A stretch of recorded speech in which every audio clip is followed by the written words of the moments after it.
Happy Silly Saturday, friends. I've got a fun story I want to read you today, and hopefully you are about to get out and enjoy the weather, or you already have enjoyed the weather today because it is beautiful today. So I hope you're going to have a great day. So we've been talking about weather. We made the experiment, we drew an umbrella. Well, this is a crazy story called Cloudy with a Chance of Meatballs. Crazy. This book is by Judy Barrett, and the pictures are drawn by Ron Barrett. I bet they might be related. We were all sitting around the big kitchen table. It was Saturday morning, pancake morning.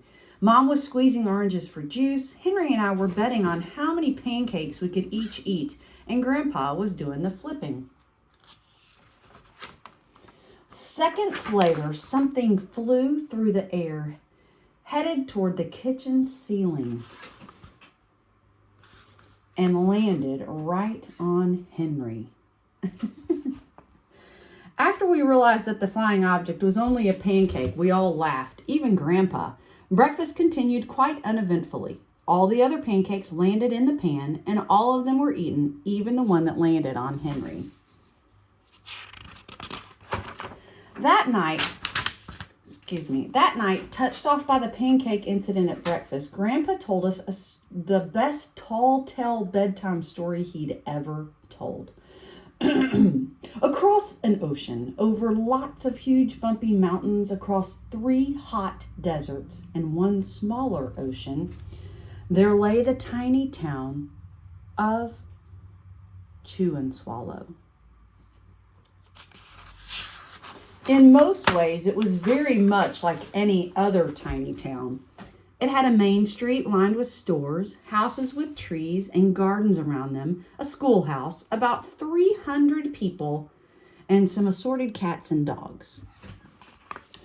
But there were no food stores in the tiny town of Chew and Swallow. They didn't need any. The sky supplied all the food they could possibly want. The only thing that was really different about Chew and Swallow was its weather. It came 3 times a day, at breakfast, lunch, and dinner. Everything that everyone ate came from the sky. That is crazy. Whatever the weather served, that was what they ate. But it never rained rain. It never snowed, and it never blew just wind. It rained things like soup and juice. It snowed mashed potatoes and green peas. And sometimes the wind blew in storms of hamburgers. Look at that. That is silly. Big hamburger clouds. The people could watch the weather report on television in the morning, and they would even hear a prediction for the next day's food. Well, when the townspeople went outside, they carried their plates, cups, glasses, forks, spoons, and knives and napkins with them. That way, they would always be prepared for any kind of weather. If there were leftovers, and there usually were, the people took them home and put them in their refrigerators in case they got hungry in between meals.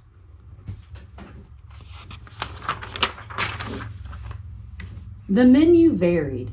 By the time they woke up in the morning, breakfast was coming down. After a brief shower of orange juice, low clouds of sunny-side-up eggs moved in, followed by pieces of toast. Butter and jelly sprinkled down for the toast, and most of the time it rained milk afterwards. For lunch one day, frankfurters, already in their rolls, blew in from the northwest at about 5 miles an hour. There were mustard clouds nearby, and then the wind shifted to the east and brought in baked beans. A drizzle of soda finished off the meal. You definitely have to have your umbrella outside. Dinner one night consisted of lamb chops, becoming heavy at times with occasional ketchup. Periods of peas and baked potatoes were followed by gradual clearing with a wonderful jello setting in the west.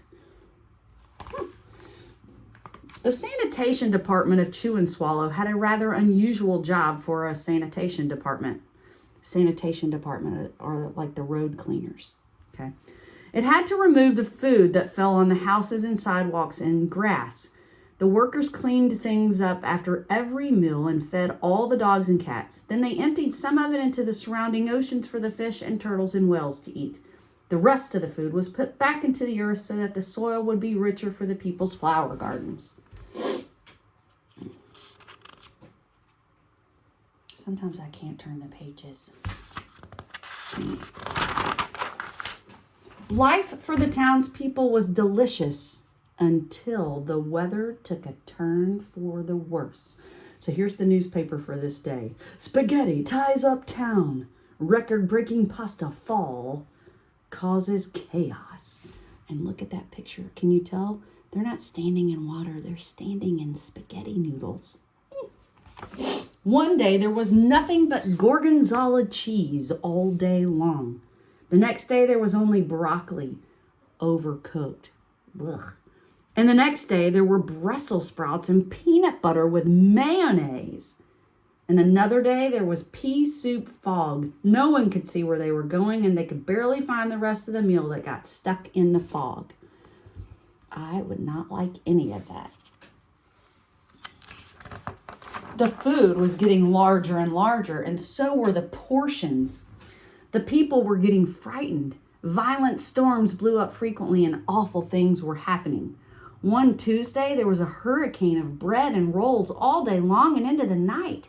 There were soft rolls and hard rolls, some with seeds and some without. There was white bread and rye bread and whole wheat toast. Most of it was larger than they had ever seen bread and rolls before. It was a terrible day. Everyone had to stay indoors. Roofs were damaged, and the sanitation department was beside itself. The mess took the workers 4 days to clean up, and the sea was full of floating rolls. To help out, the people piled up as much bread as they could in their backyards. The birds picked at it a bit, but it just stayed there and got staler and staler. Stale means it goes bad. There was a storm of pancakes one morning and a downpour of maple syrup that nearly flooded the town. A huge pancake covered the school. No one could get it off because of its weight, so they had to close school. Can you imagine a big pancake on our school? That would be silly. Lunch one day brought 15-inch drifts of cream cheese and jelly sandwiches. Everyone ate themselves sick, and the day ended with a stomachache. There was an awful salt and pepper wind, accompanied by an even worse tomato tornado. People were sneezing themselves silly and running to avoid the tomatoes. The town was a mess. There were seeds and pulp everywhere. The sanitation department gave up. The job was too big. Everyone feared for their lives. They couldn't go outside most of the time. Many houses had been badly damaged by giant meatballs. Stores were boarded up, and there was no more school for the children. Look at that donut rolling down the street. So a decision was made to abandon the town of Chew and Swallow.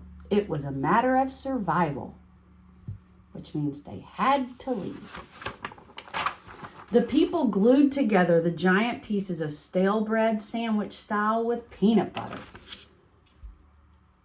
And they took the absolute necessities with them and set sail on their rafts for a new land.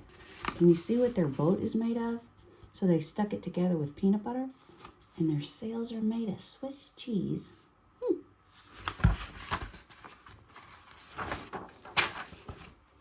After being afloat for a week, they finally reached a small coastal town which welcomed them. The bread had held up surprisingly well enough for them to build temporary houses for themselves out of it. They made houses out of their bread. The children began school again, and the adults all tried to find places for themselves in the new land. The biggest change they had to make was getting used to buying food at the supermarket. They found it odd that the food was kept on shelves and packaged in boxes, cans, and bottles. Meat that had to be cooked was kept in large refrigerators. Nothing came down from the sky except rain and snow. The clouds above their heads were not made of fried eggs, and no one ever got hit by a hamburger again. And nobody dared to go back to Chew and Swallow to find out what happened to it. They were too afraid. Henry and I were awake until the very end of Grandpa's story. I remember his goodnight kiss. The next morning, we woke up to see snow falling outside our window. We ran downstairs for breakfast and ate it a little faster than usual so we could go sledding with Grandpa. It's funny, but even as we were sliding down the hill, we thought we saw a giant pat of butter at the very top, and we could almost smell mashed potatoes.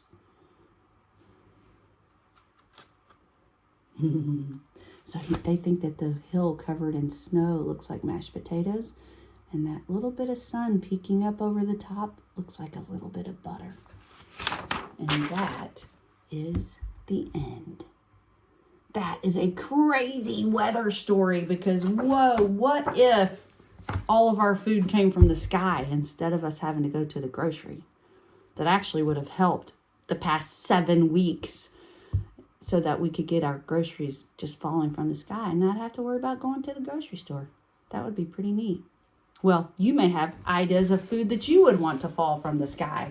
Like maybe you like pizza and you could go out and stand with your plate and catch a pizza or a piece of pizza. That would be fun. Well, I hope you've enjoyed this silly story because this could never happen. The clouds are only going to give us rain. They're not going to give us soup or juice. Although that would be fun. This is a silly pretend story. Well, friends, I hope you have a great rest of your day. Remember, I love you. Your teachers love you. Your mommy and daddy love you. And who loves you most of all? God does. Thanks for listening, friends. See you next time. Bye.